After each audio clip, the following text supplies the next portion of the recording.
This is the BAM School Podcast, where we talk about business, adventure, and mission with your host, Buddy Rathmel. Welcome, listeners. Today, I have an exciting podcast for you. James Waters is the director of Kingdom Impact Framework at Eido Research.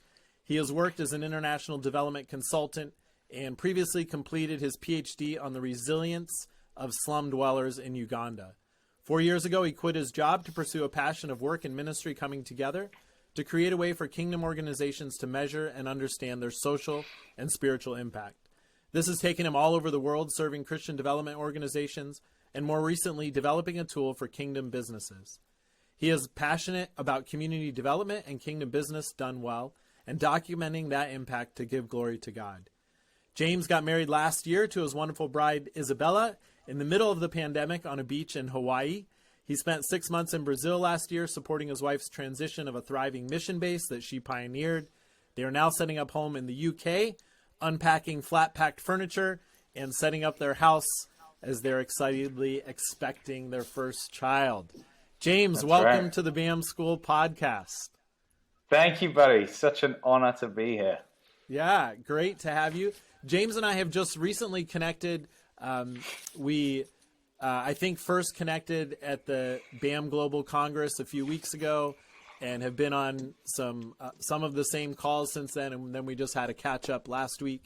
And I just wanted to invite him on to learn a little bit about measuring kingdom impact in the things that you're doing. And since there aren't very many people, I'm going to say James Waters is the leading expert in the world on this, because I don't really know anyone other than your firm that's actually doing this. Are there others out there that are actually measuring kingdom impact in an intentional way? There are. Okay. Well, we're still going to call you the world's leading expert, Dr. James Waters, measuring kingdom impact. So in 1 or 2 minutes, tell us your story of how you got to where you are right now. Awesome. Thanks, buddy. So, I gave my life to Jesus at university, 12 years ago, where God just totally turned my life around and been following him wholeheartedly since. That's the starting point. But about 4 years after that, I spent a year living amongst the slums in Kampala, Uganda. I was there studying for my PhD, but God just really gave me a heart for missions there. I came back. Wasn't even sure, honestly, I would finish my PhD. You know, my mum was like, are you even going to finish this thing? I was tempted to start a mission base in South Sudan. God just gripped my heart.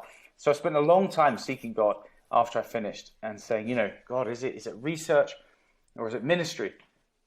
I started a couple of ministries at the same time. For a long time of fasting and praying, I heard nothing until I figured out, okay, it's both. And I was like, all right, Lord. And so but what does this look like? And so I sort of took the next step, moved to London, worked as an international development consultant, and ran mission trips on my evenings and weekends. And then after a few years, God made it clear that I was to move on and follow this passion to help kingdom organizations. I was in working for a large engineering firm. But maybe as I'll explain a little bit, I really wanted to help these Christian missions development and then BAM organizations who I was discovering. So I quit my job and started the company, the Kingdom Impact Framework, and joined forces with some great guys at Eido Research, and been working on that since. Cool. So jumping back a little bit, tell us what it was like working in the slums of Uganda and measuring their resilience. What was some of that like for you? Oh, it was one of the best years of my life. Just so formative in so many ways.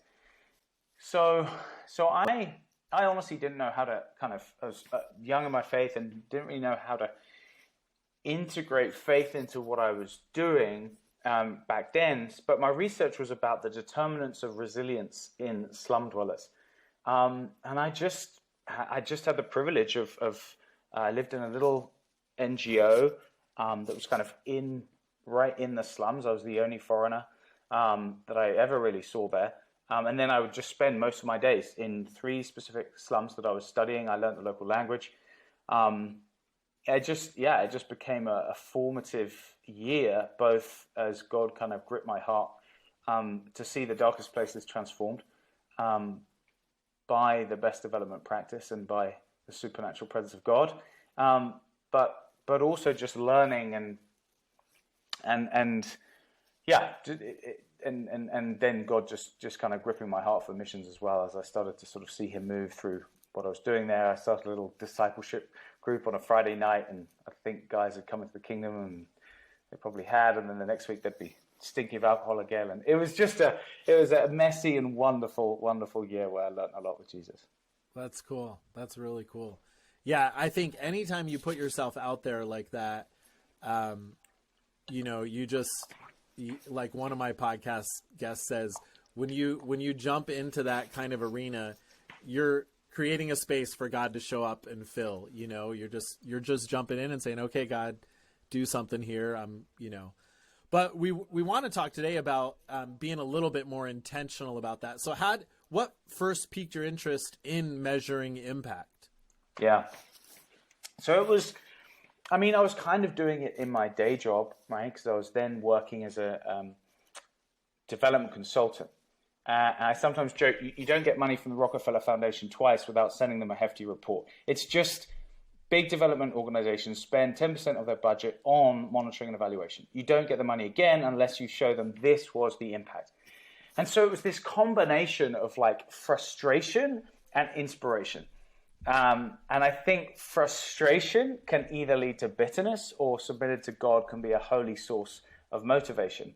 And so the frustration was seeing so many Christian ministries I knew of and loved have great vision, great heart, as even part of some of them, but just have very little or no strategic plans in place for achieving impact, let alone knowing that they were having it. And, I was reading the textbooks on, let's make sure people are out of poverty long term. Let's really make sure we're not, our helping isn't hurting.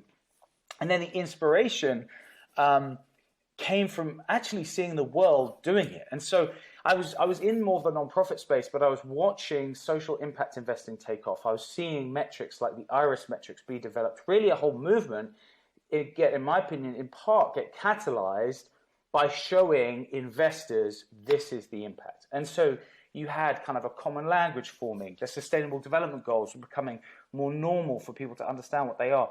You had tools like B Corp, where businesses can certify, get certification. That was starting to take traction. And I started to meet Christian impact investors and think, what is the kingdom version of this? And then you had the fantastic work of Mars Corporation, who did this amazing research. Actually, a Christian economist who used the biblical economics of Jubilee in part as his theory to show that businesses who focus on putting people and planet and purpose first do better economically. So I had this frustration and then this inspiration, and I basically asked the question: why is this not happening in the Christian ministries and business world that I know? If the world can do it, so can we, and we can, what does it look like to measure kingdom impact? Even if it's hard, that's not a reason to not tackle the problem. Yeah, that's great. So going back to the Mars study or whatever they did, what were some of the things that he picked out as those specific best practices that would lead to that greater profitability? That is a great question. Well, they actually, I'll struggle to answer that one, but what I will say is there was a whole book, The Economics of Mutuality, and there's another book, I forget the name, I'll give it to you afterwards. But it was more actually this kind of meta study of hundreds, if not thousands, of businesses. So it was not so much, here's the specific thing that different businesses are doing, but it was more the businesses that put people and planet and purpose first. So it was more this this is working, not just as anecdotes, but this is working across the board, and that's why it was, and that's why it was really quite groundbreaking. Yeah, that's really cool. I think a lot of times we see the exception of not putting one of those first and it gets highlighted or whatever, like Steve Jobs being a jerk. And so young people trying to be a jerk to get the most out of their people. And there's better ways of doing things. And I think absolutely, when all of those things impact culture, if you know that you're dumping pollutants into the river, you don't feel good about coming to work. Or if you know that somebody's not being treated well, probably the common situation that I hear the most is my boss is a jerk, right? And so like productivity is going down, and whatever that means, my boss is a jerk, but it's an unhealthy relationship probably no matter what. So seeing that, makes a huge difference. So some of these things, go ahead. Well, let me just, I sort of some examples came to mind, so forgive me for jumping in. But yeah, so they're great examples. I guess the other ones, just to kind of make this a bit more real, on the environment side, obviously it's companies having really firm environmental policies, like taking climate change seriously, knowing their environmental impact, knowing their climate impact, that being more than just greenwash. Socially, as you said, like it's, you can't hire a decent millennial now, or Gen Z even for that matter, without being a company with a purpose, with a social purpose. And so it would be, what are we about more than just making profit? So it was businesses that really communicated that, businesses that looked after their employees, as you mentioned. So like a suite of things that would look different in different contexts, but primarily was around the shift that we're not just about maximizing profit for shareholders, we're about maximizing value for our stakeholders, which one of the most important ones of which are our employees. Yeah, that's great. So it's pretty, well, I want to say it's pretty obvious. It can be obvious to measure some of the business metrics, of sales and profitability and, those things, although they do get a little bit squirrely, depending on if the owner is measuring profitability or someone seeking to buy a business or the IRS. Like we all have different definitions of profitability in the midst of that. So I imagine, and culture is a little bit the same. Like you can do tests that say, yes, you do have a healthy culture, or no, you don't. And maybe here's some things you can do to fix that. How do you measure those same type of things for the spiritual impact side, the discipleship impact, the societal impact? Yeah, great question. So I guess I first of all kind of take a step back and say, if we could measure anything, like let's say it was possible to measure anything, what is impact in the spiritual realm, right? And so we kind of looked at the Bible, and there's not going to be a perfect answer to this because none of us have perfect theology, right? It's like saying, what is the kingdom of God? But just here's a few things that we kind of gleaned. Well, first of all, Jesus talked a lot about the kingdom of God is like the sort of the environment, the culture of for example, Romans 14:17, righteousness, peace, and joy.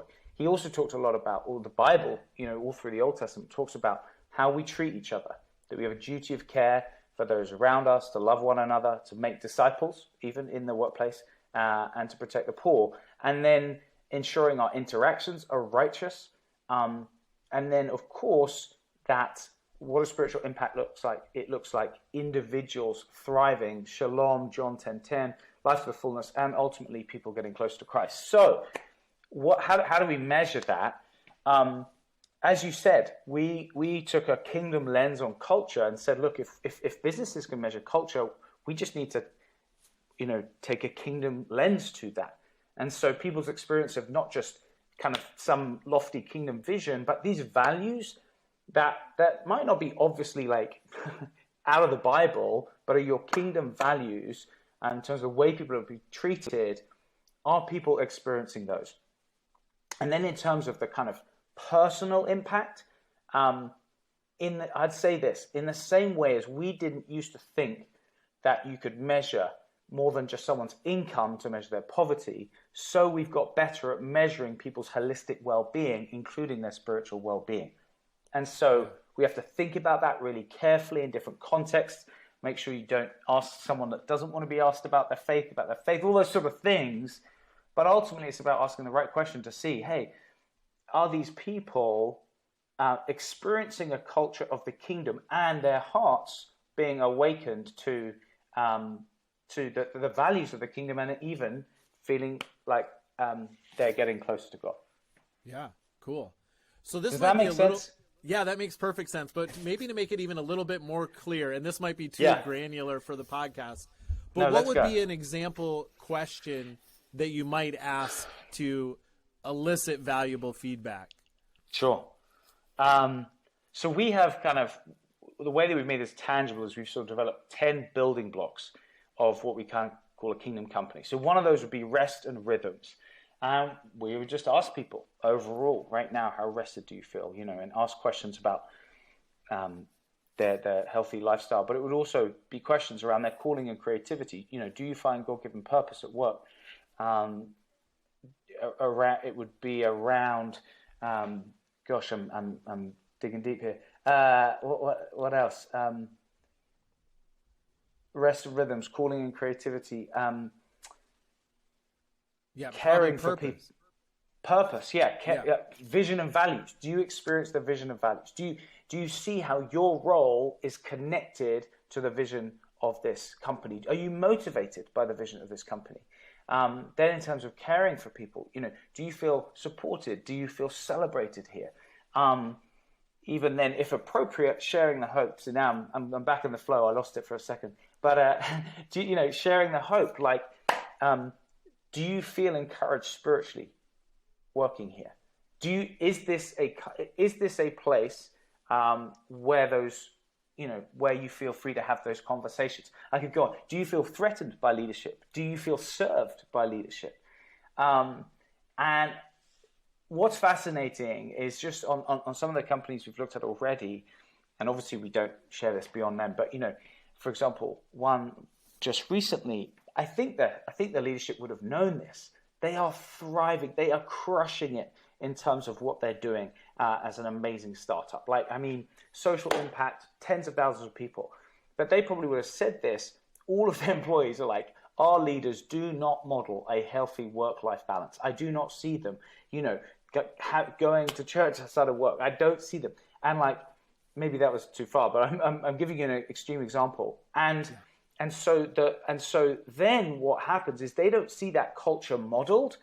Guess what? The leaders were knackered, but even more so, the employees were like, I just, that lower score on feeling rested, and ultimately, I guess you could translate to sort of feeling peace. So there might be a season for which you can endure that, but as a company, you're not going to be able to keep really great employees at that level of tiredness for long. Yeah, for sure. I remember once specifically for Steve Jobs hearing somebody talk about, he was like, this working with Steve Jobs for 3 years and his intense schedule and all that stuff, it was thrilling. It was like the most 3 thrilling years of my life. And then the interviewer asked a follow-up question. He's like, well, I did lose my marriage and my kids in that 3 years. And it's like, right. Because you don't have the balance. And a lot of times a company, you can have a thrust or you can have but it does need to be a rhythm. Like, okay, then we're going to back off for a bit, Yeah. When I worked in corporate America, they were just getting into distribution. We worked for Fortune 250. And when they were ramping up their distribution and shipping, and this was like 98, they were like, okay, no one is allowed to take vacation from, whatever it was, like the middle of this month to the middle of this month. If you want to take vacation, do it now. And so my wife and I were like, okay, we took a quick trip to Europe because we're like, if this is the only time we can use vacation in the next 3 months, we want to do it. But there was a rhythm to that. It was like, okay, full on for 6-8 weeks, and then we're going to back off, Yeah. And, I think, and that's great for that company to see that feedback and then go, okay, here, how do we make changes? Did they receive that? Have you had that next level of conversation yet where they're making changes, or is that still in process? Yeah, that's. I gave you a very live example. So they're in the process of receiving that, but they received it. And so then obviously the question is, what do we do about that? Is that something we address now, or not? But I mean, another one that was quite exciting just recently, really simple. It was, we don't go into as much depth on the kind of environment side, but we do enough to just flag, and immediately this fund just was like, yeah, you're completely right. It's not been a priority, and literally between the assessment and the meeting the next week, they were writing up a simple environmental plan. And so sometimes it's just, your employees care about this stuff. Or even another one, that we're just reflecting to a leader, hey, your people aren't aware that you're, keen to create space for them to grow spiritually. And it's just like something that a value that they'd kept to themselves. And so when, the point is not like, oh, you should feel bad about it, but like, you're sort of expecting spiritual impact without and sort of these values actually remaining internal rather than like doing something about it. And it's not about becoming legalistic. It's just about, I think it's just about stewarding well, let's just see what's working and what's not. And it just gives us the opportunity to be humble and learn. Yeah. Well, and when you make something explicit by putting it in writing, talking about it, putting it out there, all of a sudden, like, you have a common language, you have a tangible goal, you have something to measure against, like, is it something we're going to measure against? Is it that big of enough of a value? And I think then a wise, humble person is immediately going to take that feedback and make some changes on it. I should say a wise, humble, and not overly stressed, because sometimes you have wise people that are in a busy season and they're just like, I can't handle this right now, or that kind of thing. So that's I would and I just love to jump in on that. So the thing that I'm super encouraged by, I had a conversation just at the end of last week by someone who leads a big movement, or was part of a big movement in this space of kind of kingdom businesses, and they said to me, we're awakening people to integrating their faith at work. They're really exciting things, as many of these CEOs are going, that's great, I know I need it, but what now? What's the next step? And so I really do feel like there's a hunger and a desire amongst the BAM and the kind of wider kingdom business and investing community to do this. We haven't really given people the tools to do it. It's like we've just expected all these kind of CEOs and entrepreneurs to both be kind of phenomenal entrepreneurs and business people and the most phenomenal evangelists all at the same time, whilst having time for their family and all the rest of it. And it's just about kind of breaking that down a little bit and saying, hey, here's some ideas, here's some best practices, here's what another company's doing. They're, whatever it is, employing a chaplain or celebrating their employees in this way. So I'm excited. Cool. So what would you see as some of the direct benefit of measuring either spiritual or social impact? Yeah. Great question. So I think the first one is that it enables people to feel listened to. It enables your people to feel listened to. If you're the kind of leader, if you purport to care about this stuff, then we just should be asking the questions. And even if the feedback is bad, it makes people feel heard, builds trust, and even shows that you love, you love and care for them. So the second thing is kind of obvious, but you find out if you're having impact. Entrepreneurs can be some of the most impactful people on earth. I believe it. A redeemed, an entrepreneur whose desires are submitted to God, but also we have some of the biggest blind spots, right? And so let's not just talk about kingdom impact, but actually hold ourselves accountable. So that's the second thing. We actually find out, what is going well amongst my people. Then obviously we get to learn and improve. Point 3, if something isn't working, we can fix it. If something is, we build on it. And then fourthly, and I'm passionate about this, is we get to showcase it to the world. I really believe that what's happening in the BAM movement and elsewhere those stories shouldn't be kept within the movement. And by measuring impact, we can actually demonstrate to the world that this stuff works. And I have examples of Christian organizations that do best practice impact measurement, show the world that they're having the same social impact on people's lifestyles. They get more funding. They break the stigmas of these Christian organizations are weird, and they just show that we value excellence. So yeah, that's cool. So some of the benefits you talked about, when like you don't get money again unless you show the impact. You can change things as you go. Feedback if you're actually having the impact. And probably I would guess for some people it's a little bit scary. Like that you're going to come back and say, you're not having the impact. You're a bad leader. You need to change this. Obviously you wouldn't say it that way. But I would guess some people are a little bit hesitant as they come, right? Or are people pretty excited because they know they're going to get better from it?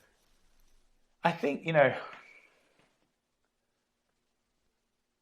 was about to use the horrible phrase, better the devil you know. I don't mean that, but better the weakness you know than the weakness you don't, you know? And so I think, it can be slightly scary, but I think only if we're like afraid to change and improve, And so none of this is about, this is just about learning. And I say, we're in this because we want to, see people's lives impacted, see societies impacted. So,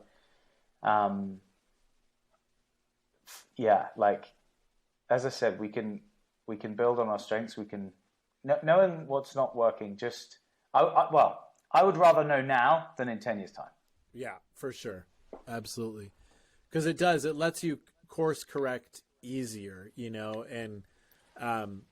I was talking to my father-in-law last week, and he really regrets not meeting an uncle. He walked by him once, and he felt awkward, so he never talked to him. And he's shared with me this regret 3 or 4 times as he's 92 and approaching the end of life. And I asked him after the last time he shared, I said, do you have other things that you regret? And he said, oh, yeah, thousands of things. And obviously we have some regret, and, we can focus on that. Or like you're saying, we can make change now so that we don't have to have regret later. We can we can course correct in the moment, allowing us to do things better.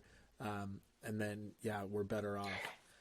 And the cool thing is there's a load of research to say that both investors, donors, that type of wider stakeholder actually increases their trust and generally gives more money. Not that that's what it's all about, but like quite often, there's an investor involved. There's that type of stakeholder when this stuff is communicated, even if it's bad news. Yeah. So there's evidence to show that if you tell investors, hey, this isn't going very well, but we're doing something about it, they'll be like, wow. Because honesty builds trust, right? And they're like, awesome, you're going to do something about it next year? Great. Yeah. We're committed. And there's tons of evidence to show that that's what happens, because that's how we're wired as humans, right? So what would be some best practices if you're trying to measure some kind of spiritual impact? What are some best practices that should be in place in your company or organization? Great question. The truth is there's not a ton of like best practice that's already developed. Okay. I mean, that's partly why we kind of come up with the tool, honestly. Yeah. We said, look, let's get something out there. But I would say start with something. So the first thing is define your impact. Yeah. So before even best practices of like perfect measurement or whatever, define your impact. It might sound really obvious, but you generally don't tend to thrive financially as a business without a solid business plan. You're probably not going to tend to have significant social or spiritual impact without some kind of plan. So that might even offend some people. Gosh, a spiritual impact plan? Yes. Get it in prayer, but write it down. The Bible says, write the vision down so that a herald might run with it. How many dreams in our hearts are not being fulfilled, or we're getting the full backing of heaven because we're not writing them down? That's just how I interpret that scripture. But so the first thing I would say, as quite a simple best practice, is kind of have an impact strategy, so that you know where you're going, and then the next step would be kind of have some indicators that you can build off, of what kind of success looks like. Yeah, great. And what tools have you developed at Eido Research, and how do you use those to help organizations? Sure. Well, the first is that kind of impact strategy. We have a simple impact strategy model to help people think through that. But then the tool that we've just we sort of launched at the BAM Congress, actually, so I was quite excited, is this Kingdom Impact Framework for Business.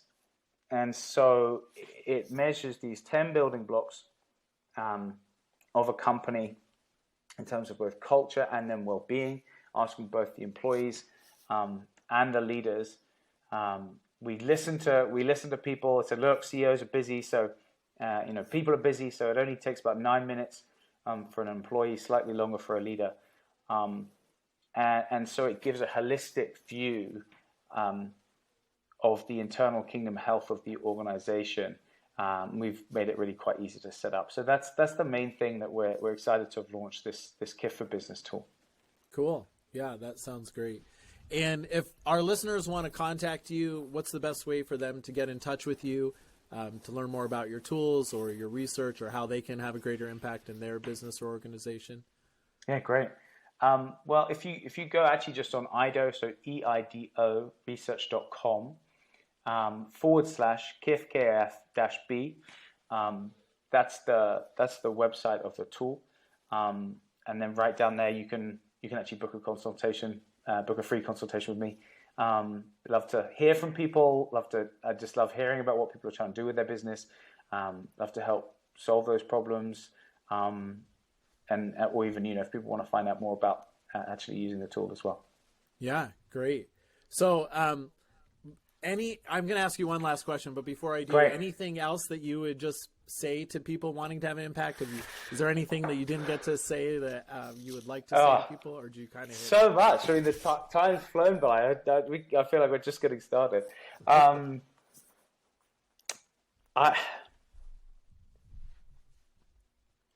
would say,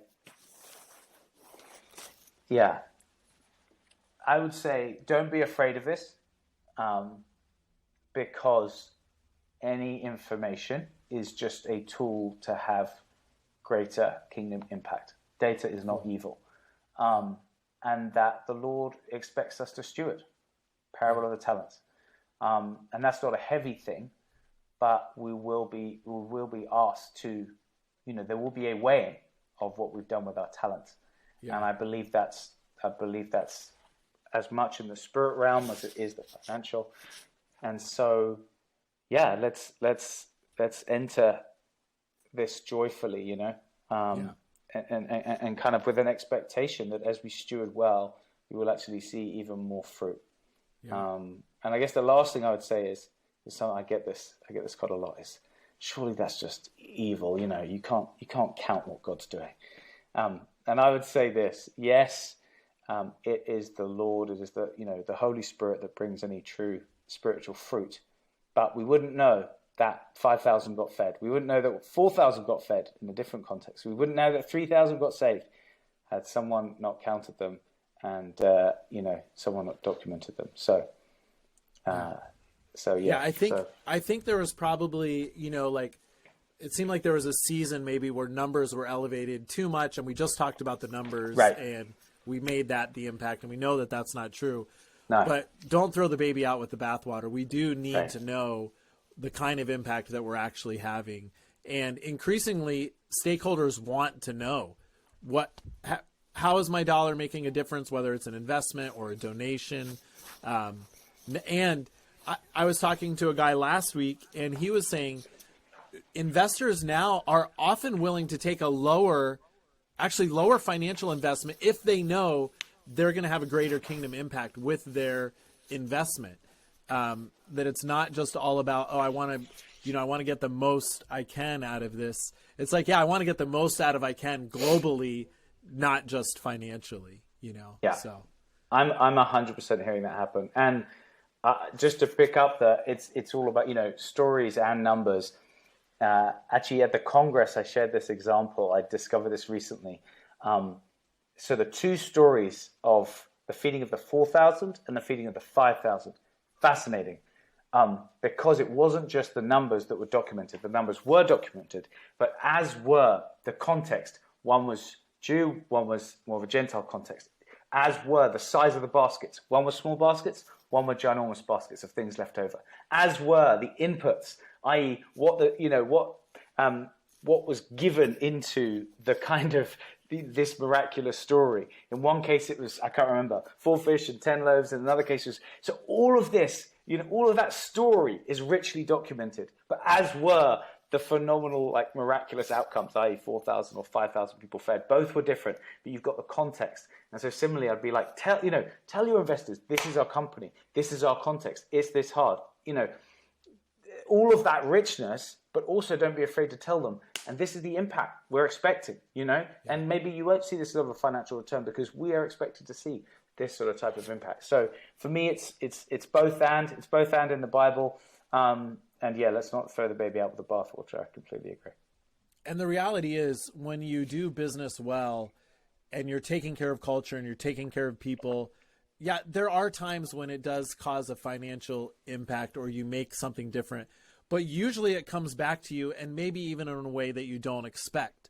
Like in the Hobby Lobby story, when they closed on Sundays, they did not even fathom that all of a sudden they were going to get the best managers wanting to work for them, because managers knew they were going to have from Saturday night until Monday morning, when there was going to be no phone calls, no one's calling in sick.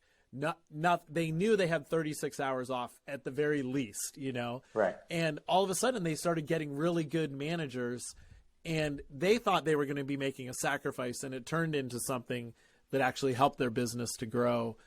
That principle of honoring God with the Sabbath, and it really did, impact their business in a positive way. So, James, my last question for you is, what impact are you hoping to leave on the world? Oh, didn't prepare me for that one. I'll delete your thinking time when when I edit. Let's go. This is my life vision. That's awesome, buddy. I mentioned earlier, I truly want to see the darkest and the hardest places and problems transformed by the gospel and by the best entrepreneurial development practice. I believe it's possible. The impact I want to have is to set up a platform that will help increase best practice in that area, will unlock an absolute explosion of capital into that as investors get excited by it, and that we would document the move of the Spirit as it happens. So yeah, that would be it. So this is kind of the first step for me. That's awesome, man. I'm so excited to see how God uses you and what you're able to accomplish over the course of your life. And I know that for sure, when we get BAM School up and running, we want to have you as a guest lecturer just to help us as we're thinking about the impact that we want to have through our own organization. So look forward to collaborating with you in the future. Awesome. Likewise, buddy. Thanks so much for the privilege of being on here, and blessings to all the listeners. Thanks for tuning in. BAM School, facilitating a global, self-funding, disciple-making movement through business. Thanks for tuning in to the BAM School podcast. Find show notes, free courses, resources, and more at 4bam.com.